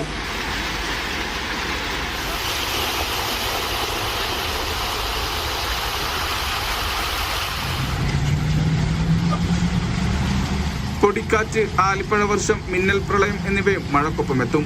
റിയാദ് പ്രവിശ്യയിലും ഗവർണറേറ്റുകളിലും മിതമായതോ കനത്തതോ ആയ മഴയായിരിക്കും ലഭിക്കുക. റിയാദിലെ ദിരിയ, മുസാഹ്മിയ, കർജ്, ഹരീഖ്, കിദ്ദിയ, മജ്മ തുടങ്ങിയിടങ്ങളിൽ മഴയ്ക്ക് സാധ്യതയുണ്ട്. മക്ക പ്രവിശ്യയിലും മഴ കനക്കും. ത്വായിഫ് അടക്കമുള്ള പ്രദേശങ്ങളിലായിരിക്കും മഴയെത്തുക. വടക്കൻ അതിർത്തികൾ അൽജോഫ്, തബൂക്ക്, മദീന, ഹായിൽ, കസീം പ്രവിശ്യകളിലും മഴ പെയ്തേക്കും. അൽബഹ പ്രവിശ്യയിലും മിതമായ മഴ തുടരും. അസീർ പ്രവിശ്യയിലും മഴ തുടരുമെന്നാണ് മുന്നറിയിപ്പ്. കിഴക്കൻ പ്രവിശ്യയിലേക്കും മഴ വ്യാപിക്കും. Nishal Cherpulassery, media 1, Riyadh. വാരാന്ത്യത്തിൽ കുവൈത്തിൽ ശക്തമായ കാറ്റും പൊടിയും ഇടിമിന്നലോട് കൂടിയ മഴയും ഉണ്ടാകുമെന്ന് കാലാവസ്ഥാ വകുപ്പ് മുന്നറിയിപ്പ് നൽകി. ശനിയാഴ്ച വൈകിട്ട് മുതൽ മഴയ്ക്ക് സാധ്യത ഉയരും. ചില പ്രദേശങ്ങളിൽ നേരിയതോ മിതമായതോ ആയ ഇടിമിന്നലോട് കൂടിയ മഴയും പ്രതീക്ഷിക്കുന്നു. തുറന്ന സ്ഥലങ്ങളിൽ പൊടിപടലങ്ങൾ ഉയരാൻ സാധ്യതയുണ്ടെന്നും അധികൃതർ വ്യക്തമാക്കി. പകൽ സമയത്ത് ചൂടും രാത്രിയിൽ മിതമായ കാലാവസ്ഥയും തുടരുമെന്നും കാലാവസ്ഥാ കേന്ദ്രം അറിയിച്ചു. ഹജ്ജിന് മുന്നോടിയായി മക്കയിലേക്കുള്ള റോഡുകൾ മികച്ചതാക്കി. തീർത്ഥാടകർക്ക് കൂടുതൽ സൗകര്യമൊരുക്കുന്നതിന്റെ ഭാഗമായാണിത്. മക്കയിലെ 3ാം റിംഗ് റോഡ് നിർമ്മാണം അവസാന ഘട്ടത്തിലാണ്. മക്കയുമായി ബന്ധിപ്പിക്കുന്ന 3500 കിലോമീറ്റർ റോഡുകളുടെ നവീകരണമാണ് സൗദി ജനറൽ അതോറിറ്റി പൂർത്തിയാക്കിയത്. മക്ക പ്രവിശ്യയുമായി ബന്ധിപ്പിക്കുന്ന നിരവധി റോഡുകൾ ഇതിൽ ഉൾപ്പെടുന്നു. ഹജ്ജ് പ്രദേശമായ അറഫ, മിന, മുസ്ദലിഫ ഭാഗങ്ങളിലും പുതിയ റോഡുകളുടെ നിർമ്മാണം പൂർത്തിയായി. മക്കയിലെ 3ാം റിംഗ് റോഡ് നിർമ്മാണം ഭൂരിഭാഗവും പൂർത്തിയാക്കിയിട്ടുണ്ട്. 6 ഭാഗങ്ങളായി തിരിച്ചാണ് നിർമ്മാണ പ്രവർത്തനങ്ങൾ. 3 ഭാഗങ്ങളുടെ നിർമ്മാണം പൂർത്തിയാക്കി ഗതാഗത യോഗ്യമാക്കിയിട്ടുണ്ട്. Prince Sultan bin Abdul Aziz road, Haram road എന്നിവയുമായി ബന്ധിപ്പിക്കുന്ന 2 പ്രധാന ഇന്റർസെക്ഷനുകളിലാണ് ജോലികൾ പുരോഗമിക്കുന്നത്. ഹജ്ജിന് മുന്നോടിയായി തീർത്ഥാടകരുടെ സൗകര്യങ്ങൾ ഉറപ്പുവരുത്തുകയാണ് ലക്ഷ്യം. റോഡുകളുടെ ഗുണനിലവാരം ഉയർത്തുന്നതിനും സുരക്ഷ ഉറപ്പുവരുത്തുന്നതിനും മന്ത്രാലയം വിവിധ പദ്ധതികൾ ആവിഷ്കരിച്ചിട്ടുണ്ട്. Media 1, Jeddah. സൗദിയിലെ ജിദ്ദയെയും ദമാമിനെയും ബന്ധിപ്പിക്കുന്ന റെയിൽ പാത രൂപകൽപ്പന ചെയ്യുന്നതിനുള്ള കരാറിന് ധാരണയായി. സ്പാനിഷ് കമ്പനിയുമായാണ് കരാറിൽ ഒപ്പുവെച്ചത്. 1500 കിലോമീറ്റർ നീളമുള്ളതാണ് പാത. ചരക്ക് ഗതാഗതത്തിനാണ് സംവിധാനം ആദ്യഘട്ടത്തിൽ ഉപയോഗിക്കുക. ജിദ്ദയെ ദമാം, ജുബൈൽ എന്നീ നഗരങ്ങളുമായി ബന്ധിപ്പിക്കുന്നതാണ് പുതിയ പദ്ധതി. പാത ഡിസൈൻ ചെയ്യുന്നതിനുള്ള കരാറിനാണിപ്പോൾ ധാരണയായത്. സ്പാനിഷ് കമ്പനിയായ സെൻസറുമായാണ് കരാറിൽ ഒപ്പുവെച്ചത്. 1500 കിലോമീറ്റർ നീളത്തിലായിരിക്കും പാത ഒരുങ്ങുക. സൗദി റെയിൽവേ കമ്പനിയുടെ നേതൃത്വത്തിലാണ് പദ്ധതി. വിശദമായ എഞ്ചിനീയറിംഗ് ഡിസൈനുകൾ, പ്രോജക്റ്റിന്റെ ഡ്രോയിങ്ങുകളും ബ്ലൂ പ്രിന്റുകളും, ഭൂമിശാസ്ത്രപരമായ പഠനങ്ങൾ, നിർമ്മാണത്തിന് വേണ്ട സാങ്കേതിക വിവരങ്ങൾ തുടങ്ങിയവ ഉൾപ്പെടുത്തിയായിരിക്കും രൂപകൽപ്പന. പാലങ്ങൾ, ടണലുകൾ, സ്റ്റേഷനുകൾ തുടങ്ങിയവയും ഡിസൈനിൽ വ്യക്തമാക്കും. പ്രാഥമിക ഡിസൈൻ നേരത്തെ ഇറ്റാലിയൻ കമ്പനി ഇറ്റാൽഫർ തയ്യാറാക്കിയിരുന്നു. നഗരങ്ങൾക്കിടയിലെ ചരക്ക് നീക്കം പദ്ധതി നടപ്പാകുന്നതോടെ കൂടുതൽ എളുപ്പത്തിലാകും. കടൽ മാർഗം ചുറ്റിപ്പോകാതെ റെയിൽ വഴി നേരെ കടത്തുന്നതിനാൽ സമയനഷ്ടവും പുതിയ പദ്ധതി ഒഴിവാക്കും. Vishal Cherpulassery, media 1, Riyadh. കുവൈത്തിൽ 5 വർഷത്തിനുള്ളിൽ ഏകദേശം 3800 പ്രവാസി അധ്യാപകരുടെ സേവനം അവസാനിപ്പിക്കാൻ തീരുമാനം. സിവിൽ സർവീസ് കമ്മീഷന്റെ പുനഃസംഘടനാ പദ്ധതിയുടെ ഭാഗമായാണ് നടപടി. തെരഞ്ഞെടുത്ത 8 വിഷയങ്ങളിലെ അധ്യാപകരെയാണ് ഘട്ടം ഘട്ടമായി ഒഴിവാക്കുക. 2026-27 അധ്യയന വർഷം അവസാനിച്ചതിന് ശേഷം നടപടി ആരംഭിക്കും. ഓരോ വർഷവും നിശ്ചിത എണ്ണം അധ്യാപകരെ ഒഴിവാക്കി 5-ാം വർഷത്തോടെ പൂർത്തിയാക്കുവാനാണ് പദ്ധതി. സ്വദേശികൾക്ക് കൂടുതൽ അവസരം നൽകുന്നതിന്റെ ഭാഗമായാണ് പുതിയ നീക്കമെന്ന് അധികൃതർ അറിയിച്ചു. കുവൈത്ത് റെസിഡൻസി അഫയേഴ്സ് വകുപ്പ് കോടതി രേഖകൾ നേരിട്ട് സ്വീകരിക്കുന്നത് നിരോധിച്ചു. റെസിഡൻസി തർക്കങ്ങളുമായി ബന്ധപ്പെട്ട കേസുകളിൽ ജീവനക്കാർക്ക് ഇത്തരം രേഖകൾ നേരിട്ട് സ്വീകരിക്കരുതെന്ന് നിർദ്ദേശം നൽകി. അപേക്ഷകൾ ആദ്യം ലീഗൽ അഫയേഴ്സ് വകുപ്പിന്റെയും തുടർന്ന് ബന്ധപ്പെട്ട അധികാരികളെയും സമീപിക്കണം. നിയമ നടപടിക്രമങ്ങളുടെ സുതാര്യത ഉറപ്പാക്കുന്നതിനാണ് പുതിയ മാർഗനിർദ്ദേശം. കുവൈത്തിലെ ചില തൊഴിൽ മേഖലകളിലെ തൊഴിലാളികൾക്ക് വിസ ട്രാൻസ്ഫർ അനുവദിച്ചു പുതിയ തീരുമാനം. തൊഴിലുടമയുടെ അംഗീകാരത്തോടെ നിർദ്ദിഷ്ട മേഖലകളിലേക്ക് മാറ്റത്തിന് അനുമതി നൽകും. ചെറുകിട ഇടത്തരം സംരംഭങ്ങൾ, കൃഷി, മത്സ്യബന്ധനം എന്നിവ ഉൾപ്പെടെ മുൻപ് നിയന്ത്രണത്തിലുള്ള മേഖലകൾക്കും ഇത് ബാധകമാണ്. തീരുമാനം 2026 മെയ് 1 മുതൽ ജൂൺ 30 വരെ പ്രാബല്യത്തിൽ തുടരും. തൊഴിൽ വിപണിയിലെ പ്രതിസന്ധി കുറയ്ക്കാനും വിദഗ്ധ തൊഴിലാളികളുടെ ലഭ്യത വർദ്ധിപ്പിക്കാനുമാണ് നടപടി. ഔദ്യോഗിക ഗസറ്റിൽ പ്രസിദ്ധീകരിക്കുന്നതോടെ ഉത്തരവ് പ്രാബല്യത്തിൽ വരുമെന്ന് അധികൃതർ അറിയിച്ചു. സൗഹൃദ സന്ദർശനം പൂർത്തിയാക്കി ഖത്തർ അമീർ ഷൈഖ് തമീം ബിൻ അഹമ്മദ് അൽ താനി ഒമാനിൽ നിന്ന് മടങ്ങി. അൽബറ പാലസിൽ ഒമാൻ സുൽത്താൻ ഖൈതം ബിൻ താരിഖുമായി അമീർ കൂടിക്കാഴ്ച നടത്തി. മേഖലയിലെ സംഘർഷങ്ങൾ ഇല്ലാതാക്കാൻ അടിയന്തര ഇടപെടൽ വേണമെന്നും ഹോർമുസ് കടലിടുക്കിലൂടെയുള്ള സുരക്ഷിതമായ കപ്പൽ ഗതാഗതം ഉറപ്പാക്കാൻ അന്താരാഷ്ട്ര തലത്തിൽ ശ്രമങ്ങൾ ഉണ്ടാകണമെന്നും ഇരു നേതാക്കളും പറഞ്ഞു. ഇന്നുച്ചയോടെ മസ്കത്ത് റോയൽ എയർപോർട്ടിലെത്തിയ അമീറിനെ സുൽത്താൻ നേരിട്ടെത്തിയാണ് ഊഷ്മള വരവേൽപ്പ് നൽകിയത്. അൽബർക്ക കൊട്ടാരത്തിൽ നടന്ന കൂടിക്കാഴ്ചയിൽ അന്താരാഷ്ട്ര വ്യാപാരം, ഊർജ്ജ വിപണി, സാമ്പത്തിക സ്ഥിരത എന്നിവയിൽ മേഖലയിൽ സംഘർഷമുണ്ടാക്കുന്ന പ്രത്യാഘാതങ്ങൾ ചർച്ചയായി. സംഘർഷം നിക്ഷേപകരുടെ ആത്മവിശ്വാസത്തെ ദോഷകരമായി ബാധിക്കുന്നതായി നേതാക്കൾ ചൂണ്ടിക്കാട്ടി. ലോകത്തെ പ്രധാന ഊർജ്ജപാതയായ ഹോർമുസ് കടലിടുക്കിലെ കപ്പൽ ഗതാഗതത്തിന്റെ സുരക്ഷ ഉറപ്പാക്കാൻ അന്താരാഷ്ട്ര തലത്തിൽ കൂടുതൽ ശ്രമങ്ങൾ നടക്കണം. ഊർജ്ജ വിതരണവും വ്യാപാരവും തടസ്സമില്ലാതെ നടക്കുന്നുണ്ടെന്ന് ഉറപ്പാക്കണമെന്നും നിലവിലെ പ്രതിസന്ധികൾക്ക് ശാശ്വത പരിഹാരം കാണണമെന്നും ചർച്ചയിൽ ഇരു നേതാക്കളും പറഞ്ഞു.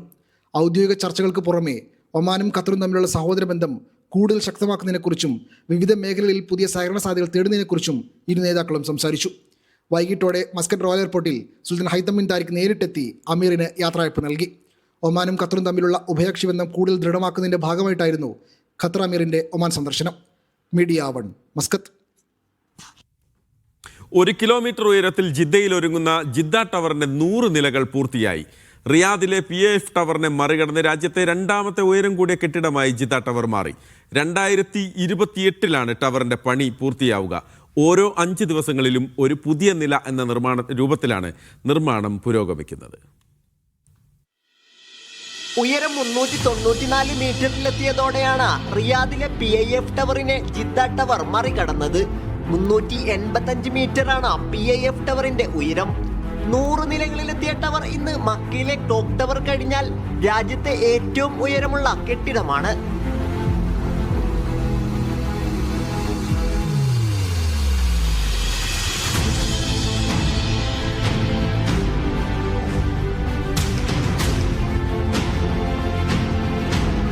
ആയിരം മീറ്റർ ഉയരമുള്ള കെട്ടിടം എന്ന ലക്ഷ്യത്തിലാണ് ജിദ്ദ ടവറിന്റെ നിർമ്മാണം. കഴിഞ്ഞ വർഷം പുനരാരംഭിച്ച ടവറിന്റെ പണി പൂർത്തിയാവുന്നതോടെ ലോകത്തിലെ ഏറ്റവും ഉയരം കൂടിയ കെട്ടിടമാകും. ഓരോ 5 ദിവസത്തിലും ഒരു പുതിയ നില എന്ന തരത്തിലാണ് ടവറിന്റെ പണികൾ പുരോഗമിക്കുന്നത്. നിലവിൽ നിർമ്മാണം 100 നിലയിലെത്തി. പ്രവാസികളടക്കം ആയിരങ്ങൾക്ക് തൊഴിൽ സാധ്യതകൾ പദ്ധതി സൃഷ്ടിക്കുന്നു. Sabith Saleem, media 1 Jeddah. UAE വിദ്യാഭ്യാസ സ്ഥാപനങ്ങൾ ഈ മാസം 20 വീണ്ടും സജീവമാകുമെങ്കിലും സ്കൂൾ ബസ്സുകൾ തുടക്കത്തിൽ സർവീസ് നടത്തില്ല. UAE വിദ്യാഭ്യാസ മന്ത്രാലയമാണ് ഇക്കാര്യം അറിയിച്ചത്. സുരക്ഷാ ക്രമീകരണങ്ങൾ പൂർത്തിയാക്കാനാണ് സ്കൂൾ ബസ് സർവീസുകൾ നിർത്തിവെക്കുന്നതെന്ന് മന്ത്രാലയം വ്യക്തമാക്കി. സ്കൂൾ ബസ്സില്ലാതെ എങ്ങനെ കുട്ടികളെ വിദ്യാലയത്തിൽ എത്തിക്കുമെന്ന കാര്യത്തിൽ രക്ഷിതാക്കൾ ആശങ്കയിലാണ്.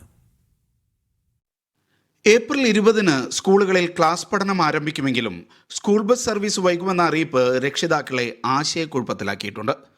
എങ്കിലും സ്കൂളിലെത്തേണ്ട സമയം, അറ്റൻഡൻസ് തുടങ്ങിയ കാര്യങ്ങളിൽ വിദ്യാർത്ഥികൾക്കും രക്ഷിതാക്കൾക്കും പരമാവധി വിട്ടുവീഴ്ച നൽകാനാണ് വിദ്യാഭ്യാസ മന്ത്രാലയം സ്കൂളുകളോടും നഴ്സറികളോടും നിർദ്ദേശിച്ചിരിക്കുന്നത്. എല്ലാ വിദ്യാഭ്യാസ സ്ഥാപനങ്ങളും സുരക്ഷിതമായി ക്ലാസ് പഠനം ആരംഭിക്കാൻ സജ്ജമായിട്ടുണ്ട്. എന്നാൽ ഓരോ എമിറേറ്റിലെയും ട്രാൻസ്പോർട്ട് അതോറിറ്റികൾ, മുനിസിപ്പാലിറ്റികൾ എന്നിവയുമായി ബന്ധപ്പെട്ട സുരക്ഷാ ക്രമീകരണങ്ങൾ പൂർത്തിയാക്കാനാണ് ബസ് സേവനം വൈകുന്നതെന്ന് മന്ത്രാലയം വ്യക്തമാക്കി. വിദ്യാർത്ഥികളെ സ്കൂളിലെത്തിക്കാൻ രക്ഷിതാക്കൾ തൽക്കാലത്തേക്ക് ബദൽ സൗകര്യങ്ങൾ ഒരുക്കണം. വരുന്ന ആഴ്ചകളിൽ സ്ഥിതിഗതികൾ വിലയിരുത്തി സ്കൂൾ ബസ്സുകൾ സർവീസ് പുനരാരംഭിക്കുന്നത് സംബന്ധിച്ച വിവരം മന്ത്രാലയം പിന്നീട് അറിയിക്കും. UAE സർക്കാർ സ്കൂളുകൾ ബസ് സർവീസ് മുടങ്ങുന്ന കാലയളവിൽ ട്രാൻസ്പോർട്ട് ഫീസ് ഈടാക്കില്ല. സ്വകാര്യ സ്കൂളുകളുടെ കാര്യത്തിൽ വിവിധ എമിറേറ്റുകളുടെ വിദ്യാഭ്യാസ അതോറിറ്റികളാണ് ഇക്കാര്യത്തിൽ തീരുമാനമെടുക്കുകയെന്ന് മന്ത്രാലയം അറിയിച്ചു. ആവശ്യമെങ്കിൽ സ്കൂളുകൾക്ക് ഓൺലൈൻ ക്ലാസ് പഠനം എന്നിവ സംയോജിപ്പിച്ചുള്ള ഹൈബ്രിഡ് പഠനത്തിന് അനുമതി നൽകുമെന്ന് മന്ത്രാലയം കഴിഞ്ഞ ദിവസം വ്യക്തമാക്കിയിരുന്നു. ഓരോ സ്കൂളിലും ഇത് സംബന്ധിച്ച സർവേയും പുരോഗമിക്കുന്നുണ്ട്. Media 1 Dubai. തിരികെ വാർത്തകളിലേക്ക്. പ്രതിസന്ധി ഉണ്ടായിട്ടും മലയാളികൾ നാട്ടിൽ പോകാതിരുന്നത് സുരക്ഷിതമായ ജോലിയും ഭാവിയും കണ്ടാണെന്ന് MA യൂസഫ് അലി. ഗൾഫ് രാജ്യങ്ങൾ പ്രതാപത്തോടെ ഇനിയും വളരും. യുദ്ധസമയത്ത് വൻതോതിൽ ചരക്ക് നീക്കത്തിന് ഓരോ ഗൾഫ് രാജ്യങ്ങളും പരസ്പരം സഹായിച്ചു.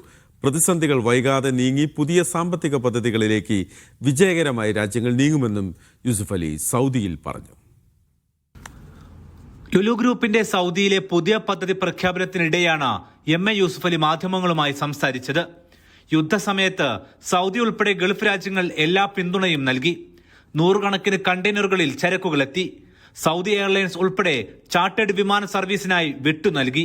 അവർ ചാർട്ടേഡ് ഫ്ലൈറ്റ് ഞങ്ങളോട് കൊണ്ടുവന്നോളാൻ പറഞ്ഞു. അതിനുള്ള എല്ലാ സപ്പോർട്ടും അവർ ചെയ്തു.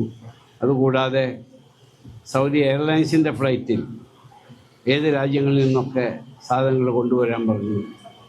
ഞങ്ങൾ ഇവിടെ മാത്രമല്ല, ഞങ്ങൾ പുറത്തും സപ്ലൈ ചെയ്തിട്ടുണ്ട്. കാരണം ഷോർട്ടേജ് ഇവിടെ ഒരിക്കലും ഞങ്ങൾക്ക് മാത്രമല്ല വേറെ ഒരിക്കലും ഷോർട്ടേജ് ഇല്ലാതിരിക്കാൻ വേണ്ടി മീറ്റ് ഞങ്ങൾ 47 കണ്ടെയ്നർ മീറ്റ് പ്രൊഡക്ട്സ് ഇവിടെ കൊണ്ടുവന്നു. ഈ പ്രതിസന്ധി ഗൾഫ് മറികടക്കും. ഒരു മാന്ദ്യവും ഗൾഫിനെ ബാധിക്കില്ല. പുതിയ തൊഴിലവസരങ്ങൾ ഇനിയും സൃഷ്ടിക്കപ്പെടും. ഈ യുദ്ധവും പ്രതിസന്ധിയും അധികം വൈകാതെ നീങ്ങുമെന്നും അദ്ദേഹം പ്രത്യാശ പ്രകടിപ്പിച്ചു. ഇനിയും അവർ തരണം ചെയ്യും. ഇവിടെ യാതൊരു വക പ്രശ്നങ്ങളോ സാമ്പത്തിക ബുദ്ധിമുട്ടോ സാമ്പത്തിക മാന്ദ്യമോ GCC രാജ്യങ്ങൾക്ക് ഉണ്ടാവുകയില്ല.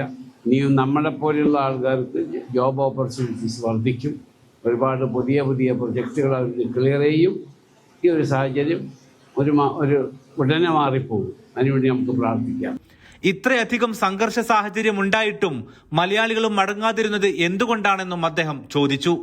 ടെൻഷൻ സമയത്ത് നാട്ടിൽ പോയില്ലല്ലോ. പോയാ? പോകാൻ ചിന്തിച്ചോ? എന്താണത്? ഇവിടെ സേഫ്റ്റി ഉള്ളത് കൊണ്ടാണല്ലോ. ഇവിടെ ഭക്ഷണ സാധനങ്ങൾ ഉള്ളത് കൊണ്ടാണല്ലോ. ഇവിടെ ഇലക്ട്രിസിറ്റി, വാട്ടർ, ഗ്യാസ് ഒരു പ്രശ്നമില്ലാത്തത് കൊണ്ടാണല്ലോ. ഈ രാജ്യങ്ങളിൽ നിന്ന് പോകാതിരിക്കാൻ ചിന്തിച്ചത് എന്താ? ദാറ്റ് മീൻസ് ഈ രാജ്യം സേഫാണ്. സൗദിയിൽ 20ഓളം ലുലു ഹൈപ്പർ മാർക്കറ്റുകൾ കൂടി ഒരുങ്ങുകയാണ്. 100 ലുലു ഹൈപ്പർ എന്ന സ്വപ്നത്തിനരികിലാണ് ഗ്രൂപ്പ്. സങ്കീർണമായ സാഹചര്യങ്ങളെ നേരിട്ട് ഗൾഫ് ഈ സമയവും വേഗത്തിൽ മറികടക്കുമെന്നും അദ്ദേഹം പറഞ്ഞു. Aftabur Rahman, media 1, Riyadh.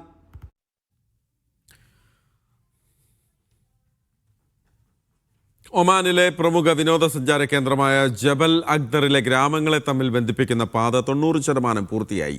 2.4 kilometre നീളമുള്ള പാത 83,500 ഒമാനി റിയാൽ ചെലവിലാണ് നിർമ്മിക്കുന്നത്. പ്രാദേശിക കല്ലുകൾ പാകിയാണ് പാതയൊരുക്കുന്നത്. ജബൽ അക്ദറിലെ പ്രശസ്തമായ തട്ടുതട്ടായുള്ള കൃഷിയിടങ്ങളിലൂടെയാണ് പാത കടന്നു പോകുന്നത്. ജബൽ അക്ദർ മുനിസിപ്പാലിറ്റിയുടെ സഹകരണത്തോടെ ഒമാൻ പൈതൃക ടൂറിസം മന്ത്രാലയമാണ് പദ്ധതി നടപ്പാക്കുന്നത്. പരമ്പരാഗത പർവ്വതവാസ സ്ഥലങ്ങളെ ബന്ധിപ്പിച്ച് സുസ്ഥിര ഇക്കോ ടൂറിസം വികസിപ്പിക്കുകയാണ് പദ്ധതിയുടെ ലക്ഷ്യം.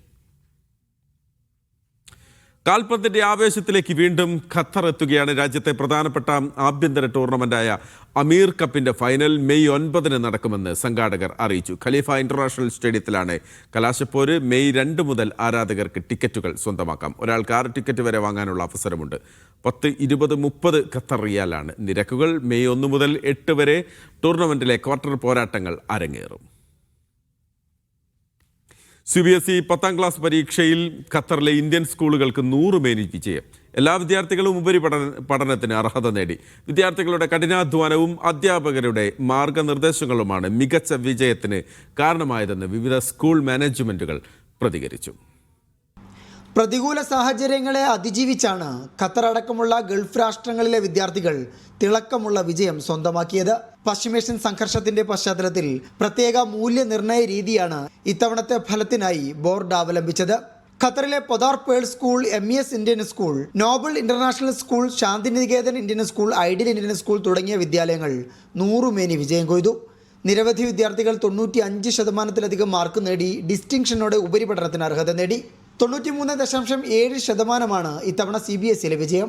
ഫലം മെച്ചപ്പെടുത്താൻ ആഗ്രഹിക്കുന്ന വിദ്യാർത്ഥികൾക്കായി ഇംപ്രൂവ്മെന്റ് പരീക്ഷകൾ നടത്തുമെന്ന് ബോർഡ് അറിയിച്ചിട്ടുണ്ട്. ഇതിന്റെ ഷെഡ്യൂൾ പിന്നീട് പ്രഖ്യാപിക്കും. Media 1 Doha.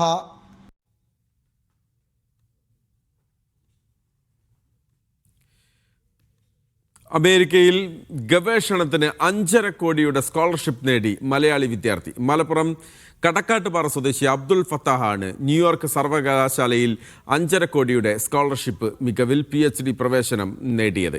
യൂണിവേഴ്സിറ്റിയിലെ middle eastern and Islamic studies ഡിപ്പാർട്ട്മെന്റിൽ സുസ്ഥിരതയും കാലാവസ്ഥാ വ്യതിയാനവും സംബന്ധിച്ച സംവാദങ്ങളുടെ പശ്ചാത്തലത്തിൽ ഗൾഫ് മലയാളി മുസ്ലിങ്ങളുടെ മതസ്ഥലാനുഭവങ്ങളും മരണാനന്തര പരിസ്ഥിതികളും എന്ന വിഷയത്തിലാണ് അദ്ദേഹം ഗവേഷണം നടത്തുക. പൊളിറ്റിക്കൽ സയൻസിൽ ജൂനിയർ റിസർച്ച് ഫെലോഷിപ്പ് നേടിയ അദ്ദേഹം British society for middle eastern studies, Jawaharlal Nehru university എന്നിവിടങ്ങളിൽ ഗവേഷണ പ്രബന്ധങ്ങളും അവതരിപ്പിച്ചിട്ടുണ്ട്. അഭിമാന നേട്ടം കൈവരിച്ച അദ്ദേഹത്തെ ജാമിയ മദീനത്തുന്നൂർ ചെയർമാൻ കാന്തപുരം AP അബൂബക്കർ മുസ്ലിയാരും founder rector doctor Muhammad Abdul Hakeem അസ്ഹരിയും പ്രത്യേകം അഭിനന്ദിച്ചു.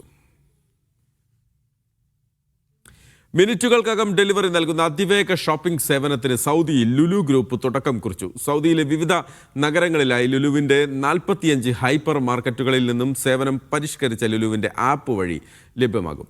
AI പിന്തുണയുള്ള ആപ്പിൻ്റെയും ലുലു മിനിറ്റ്സിൻ്റെയും ഉദ്ഘാടനം group chairman MA Yusuff Ali നിർവഹിച്ചു. ഓൺലൈൻ ഷോപ്പിംഗ് രംഗത്തേക്ക് കൂടുതൽ വേഗതയിൽ പ്രവേശിക്കുകയാണ് സൗദിയിൽ ലുലു ഗ്രൂപ്പ്. ഇതിന് പുതുവേഗം പകരുന്ന ലുലു മിനിറ്റ്സ് 2.0 ഉദ്ഘാടനം റിയാദ് മുറബയിലെ അവന്യൂസ് മാളിൽ Lulu group chairman MA Yusuff Ali നിർവഹിച്ചു. ആദ്യ ഡിജിറ്റൽ ഓർഡർ സ്വീകരിച്ചായിരുന്നു തുടക്കം. പിന്നാലെ മിനിറ്റ്സ് ഡെലിവറി സേവനങ്ങൾ തുടങ്ങി.